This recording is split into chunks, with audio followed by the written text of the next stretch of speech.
Je suis ravi d'accueillir sur cette table ronde, sur cette session, Florence Vigneron, qui n'est plus doctorante, puisque maintenant qui est docteur, hein, je suppose, et qui est à à l'EFTS de l'Université de Toulouse sur ce sujet, tracer la complexité.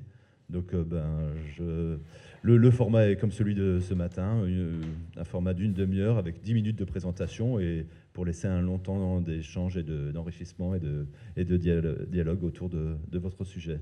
Merci beaucoup. Je vais essayer de suivre bien les règles du temps. Bonjour, enchantée de nouveau. Je m'appelle Florence Vigneron. J'ai terminé ma thèse il y a un peu moins d'un an au laboratoire du LIRDEF à Montpellier sous la direction de Cécile Dehausson qui est ici, du LDAR et de Muriel Gage du LIRDEF.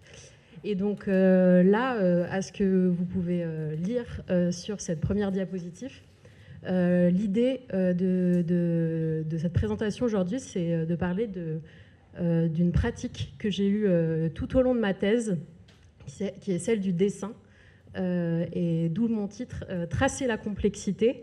Et je souhaite vous présenter cette démarche et comment j'ai mobilisé le dessin, cet outil graphique, comme un instrument à la fois d'enquête, de méthodologie, mais d'analyse, un outil heuristique complet qui m'a guidée tout au long de ma thèse.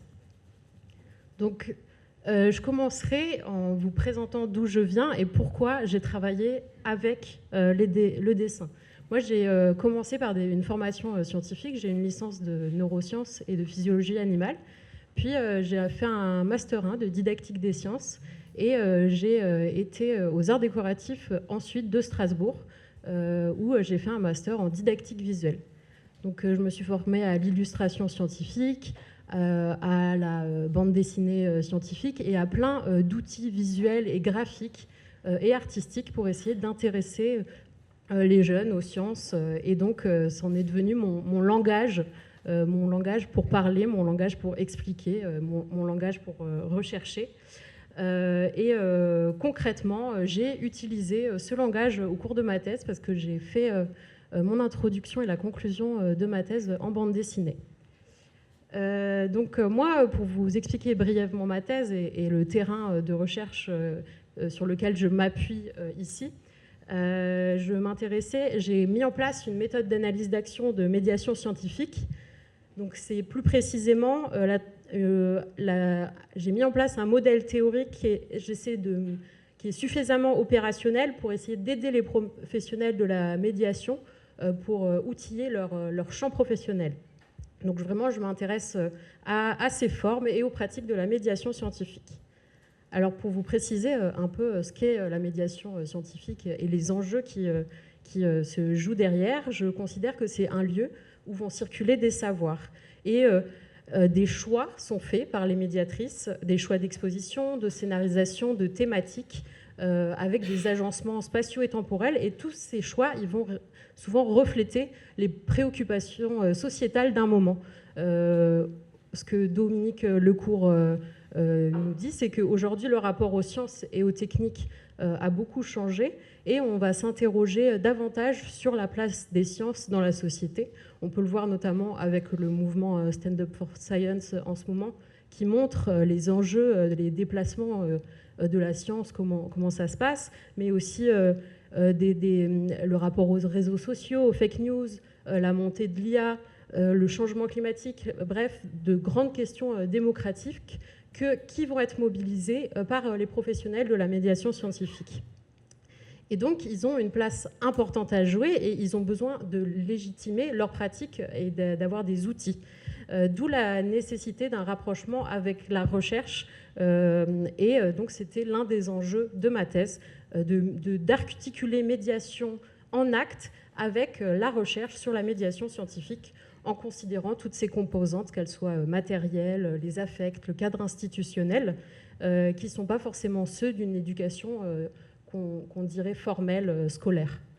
Donc, face à toute cette complexité, je m'intéresse aux formes alternatives, donc des dispositifs graphiques, des une diversité de formats, des genres artistiques, cinématographiques, fictionnels, et qui ont été beaucoup étudiés par les chercheurs, notamment Cécile de Hausson pour la bande dessinée. On va retrouver les travaux de Matteo Farinella, ou encore sur le rapport avec la fiction de Cécile de Bary.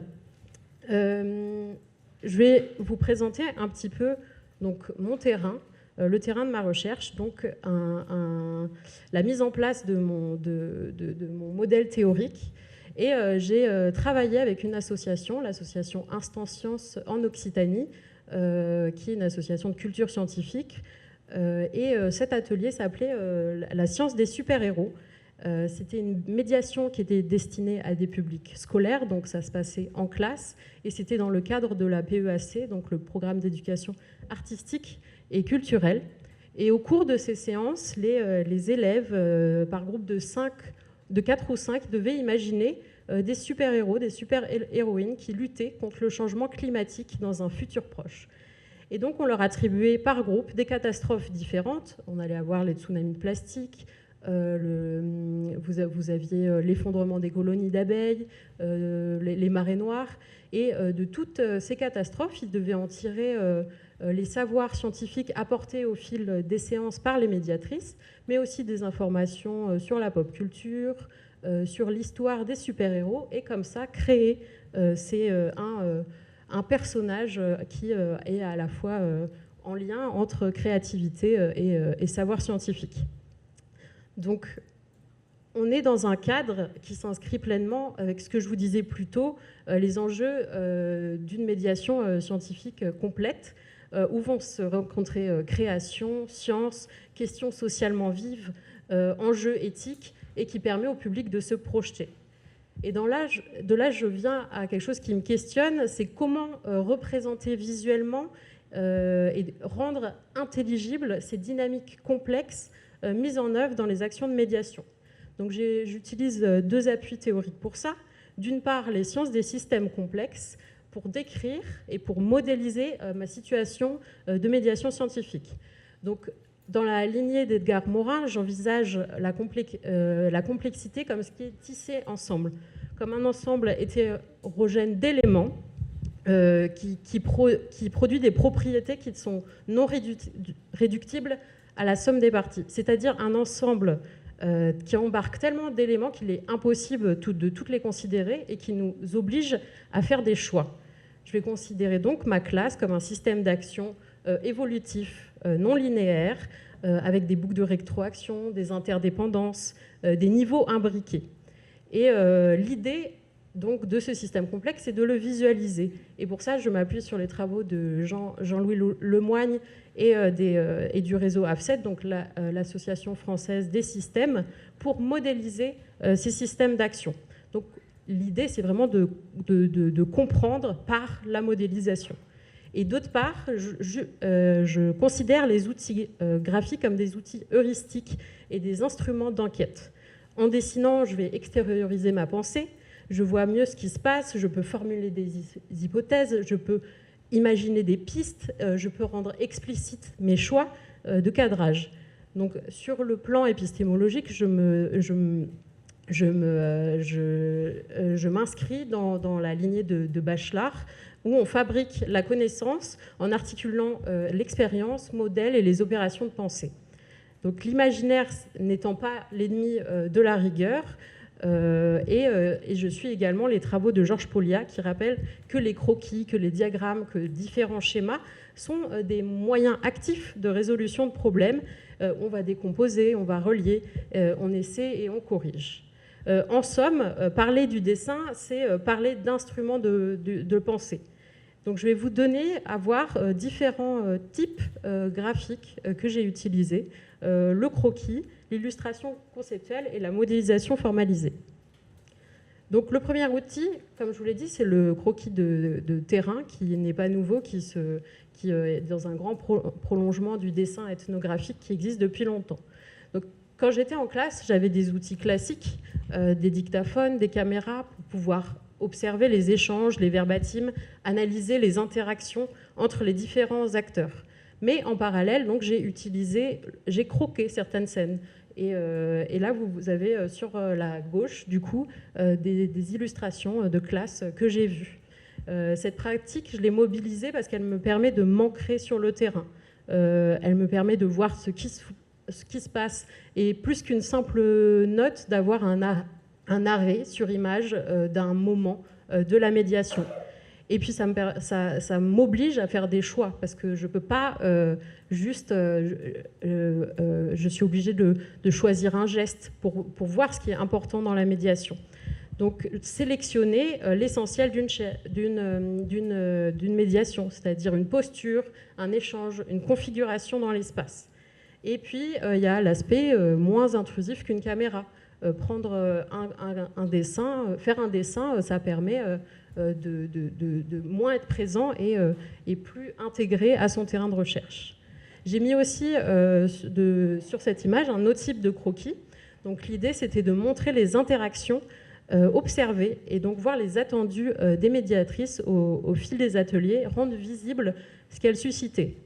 Et c'est d'ailleurs par là que j'ai commencé à voir ma médiation comme un système complexe. C'est des croquis qui m'ont servi à imaginer ça, en dessinant les figures que j'observais. Je voyais des interactions, des thématiques, des dynamiques, et comme ça, la logique s'est imposée. Et puis j'ai tenté de cartographier cette complexité. Je voyais que d'une part, il y avait des savoirs scientifiques, il y avait une fiction, de la pop culture, des dynamiques d'accompagnement, des enjeux éco-citoyens, un tas de choses dans la médiation. Et c'est là que la pensée des systèmes complexes m'a éclairée. Donc ça, c'est la première forme que j'ai utilisée. La seconde, comme je vous le disais, ce qui marquait notre étape, c'est le schéma formel, qui est plutôt pour aller vers une représentation métaphorique. J'ai eu besoin de sortir du domaine empirique pour essayer de voir autrement la complexité de mon terrain. J'ai donc travaillé sur l'image de l'étoffe, du tissage dont Edgar Morin parle beaucoup, de relier, de voir les tensions, les liens invisibles qui se passent au cours de l'action. Et ça m'a permis, ça n'explique pas tout, mais ça suggère ce qui se joue. Ça ne donne pas un modèle au sens strict, ça propose quelque chose de structuré. Ça va laisser peut-être place à un incertain, à un invisible, et à ce qui va résister dans une modélisation plus classique. Et le troisième type de modèle, c'est donc la modélisation conceptuelle. J'ai ressenti le besoin d'organiser les éléments observés sur le terrain. Petit à petit, je suis passée à des formes structurées plus proches d'une modélisation qu'on peut qualifier de mathématique. L'idée, ce n'était pas de figer, mais de tester et d'essayer de mieux lire les relations des éléments du dispositif, que ce soit les acteurs, les contenus mobilisés, les dynamiques d'interaction. Concrètement, j'ai essayé de construire des graphes à partir de matrices à propos des attendus des médiatrices vis-à-vis de la médiation et que j'ai mis en regard du dispositif de médiation. Et l'idée m'est venue donc d'abord par le croquis et au fur et à mesure avec cette idée d'organisation qui s'est mise en place. Et ça m'a permis en fait d'observer des régularités, à identifier des points de friction. J'ai pu voir qu'il y a des liaisons évidentes qui entre des éléments se faisaient, entre par exemple la fiction et la motivation, et des choses beaucoup moins évidentes comme motivation et savoir scientifique au sein d'une médiation. Et ça va révéler des choses, des attendus qui n'apparaissaient pas forcément ou des dimensions peu travaillées.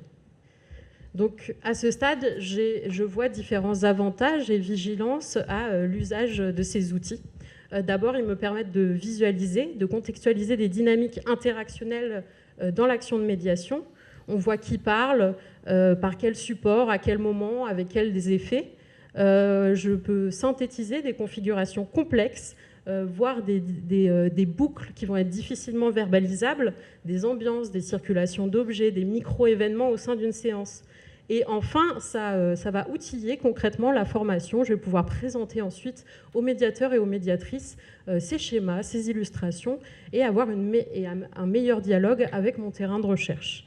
Mais après, il faut quand même considérer que ces outils, bien que j'utilise les théories des systèmes complexes, opèrent une réduction.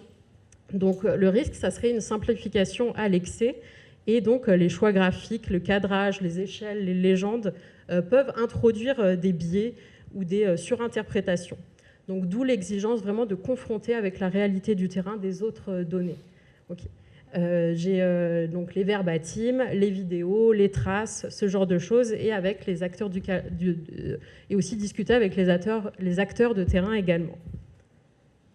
Et un dernier outil que j'aimerais vous partager et que j'ai en réalité utilisé tout au long de cette présentation, c'est le récit graphique. La forme même de mes diapositives en est la mise en acte, et je l'ai vu comme une petite histoire. C'est une bande dessinée avec des vignettes et des ellipses entre les diapositives qui me permet, par ces ellipses, de relier le temps de ma recherche et de participer au fil narratif que j'ai instauré. Autrement dit, la forme que j'ai mis en place incarne mon argumentaire. Et au-delà de cette mise en scène, le récit graphique m'offre un espace d'écriture pour restituer la recherche, faire dialoguer plusieurs niveaux, le terrain, la théorie, ma posture de chercheuse, et me permet de réfléchir à la place du sensible dans la recherche. Des choses qu'on vit sur le terrain et qui ne sont pas forcément verbalisables, des incertitudes, un malaise, des choses qu'on ne peut pas forcément trouver dans une écriture scientifique plus classique. Et c'est le dessin qui me permet de donner forme à tout ça. Donc merci beaucoup de m'avoir écouté.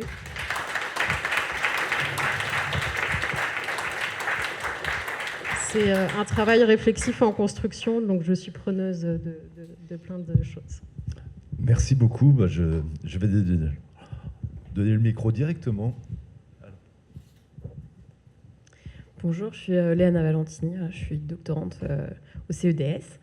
Ce que je trouve intéressant dans les dessins que tu montres et tout ça, c'est que en fait, tu es toujours présente, dessinée.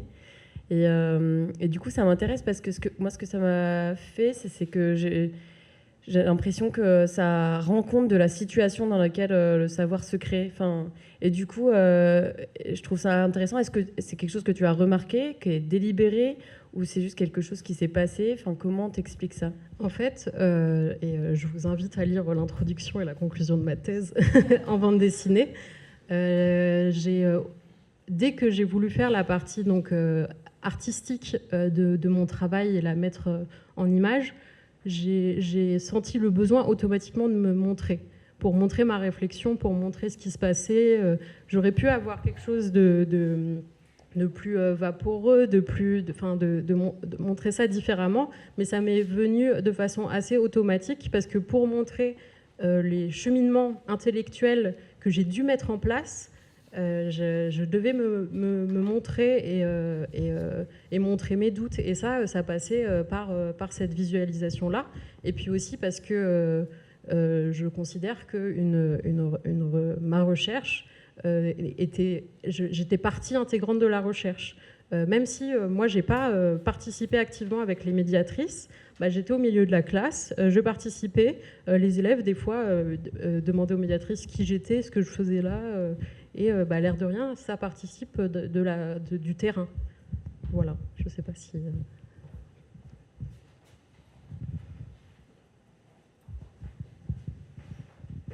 Merci pour cette présentation très intéressante et très riche, et qui répond bien aux injonctions de la journée, qui est des questions de méthodologie. Quel lien faites-vous ? Pourriez-vous nous expliquer comment vous reliez la modélisation de systèmes complexes avec la pensée complexe? Parce que là, on est sur des champs quand même qui sont, c'est le grand écart, oui. Mais je ne doute pas qu'il y ait des liens.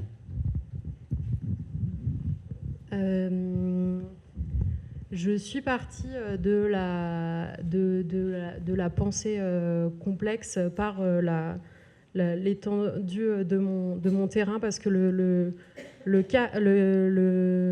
cadre que j'avais m'a paru être m'a paru rentrer dans cette idée. Et puis après, quand j'ai commencé à me renseigner sur la pensée complexe, je suis allée du côté... En fait, à partir du moment, je suis passée de la pensée complexe, et quand j'ai commencé à aller vers les systèmes complexes, c'est au moment où j'ai modélisé. Au moment où je me suis dit que j'avais un besoin de modélisation et d'explication, j'ai dû aller vers les sciences des systèmes pour ensuite... Il y a une partie que je ne vous ai pas présentée, mais relatif au savoir et un travail autour de l'étayage de Brunner sur les verbatims des élèves. Et donc, c'est cette partie-là où j'essaie de montrer les différents étayages faits par les médiatrices tout au long de la médiation. J'essaie de les intégrer à la pensée complexe, en montrant au système complexe, pardon, en montrant qu'il y a des boucles entre des types d'étayage qui se font, et ça a pris cette forme-là. C'est intéressant, parce que vous introduisez une nouvelle méthode qui est l'étayage. Oui. Encore dans autre chose. Oui, oui. Très intéressant. Merci. Oui, c'était Pascal Terria qui posait la question. Merci de vous présenter au début. Merci beaucoup. Donc Valérie Pérez, donc moi je travaille plutôt sur la danse, mais justement ça m'intéresse beaucoup parce que j'ai rencontré longtemps ce problème de comment le corps en rendre compte, comment rendre compte des affects, des émotions, des sensations. Et donc là maintenant j'utilise en fait le dessin de conscience.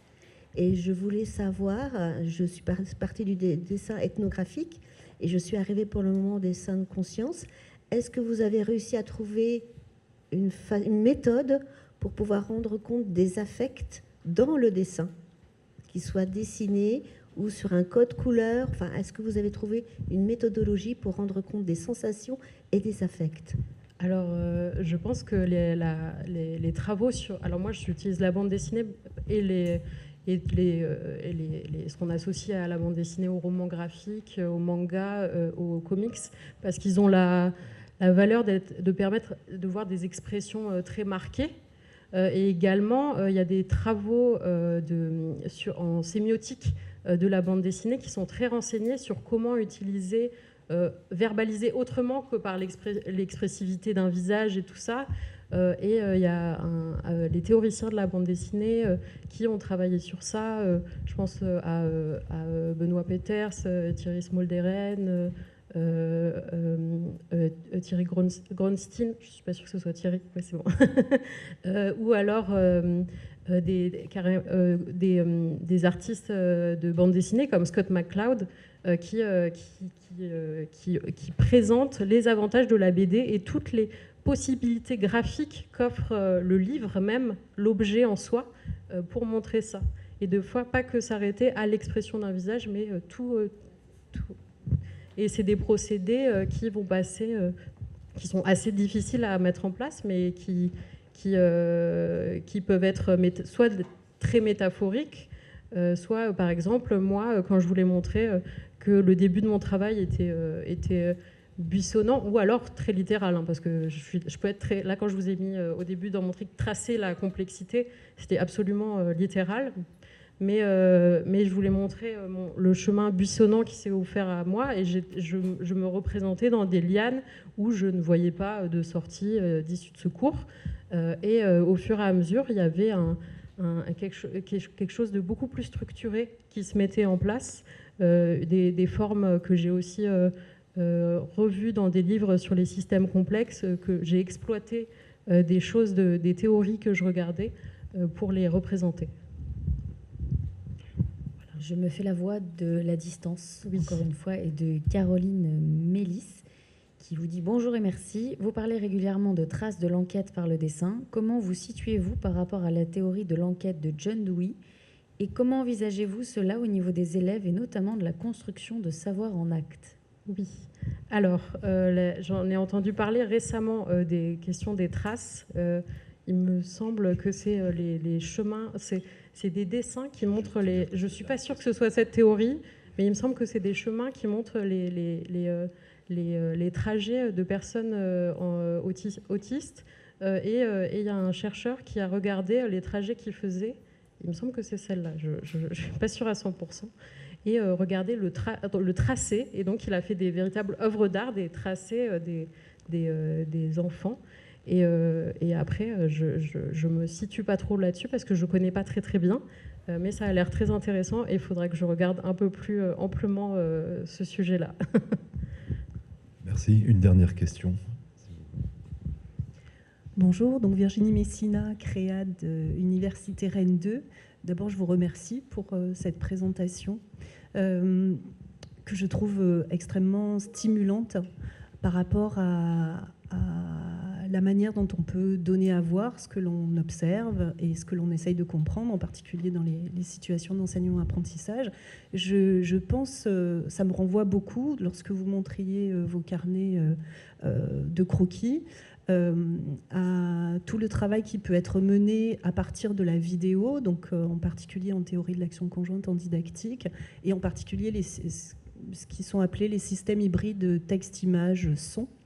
Et je me demandais, alors il ne me semble pas que vous ayez fait de la captation vidéo, mais est-ce que vous envisagez de travailler peut-être, d'ajouter une pierre à cet édifice de la complexité des systèmes hybrides, texte, image, son, en termes de donner à voir les recherches et pouvoir les partager voilà, avec ce nouveau média qui est le vôtre et que vous portez très bien.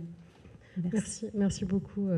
La vidéo, en fait, j'avais pris des vidéos quand même pendant les observations, mais je me suis rendu compte que j'utilisais que les verbatims et ça me servait par contre. Ça me servait à me situer dans le texte, à savoir où j'en étais. Donc oui, ça pourrait être très intéressant. Je sais que les photogrammes, c'est quelque chose qui peut être utilisé et aussi un outil visuel, un arrêt sur image. La vidéo, j'ai plus du mal parce que ce n'est pas un arrêt sur image et que j'arrive moins à me projeter dans un temps évolutif mais ça peut être intéressant et ça rajouterait effectivement une couche de complexité. Merci beaucoup. Donc, on va peut-être passer à l'intervention suivante.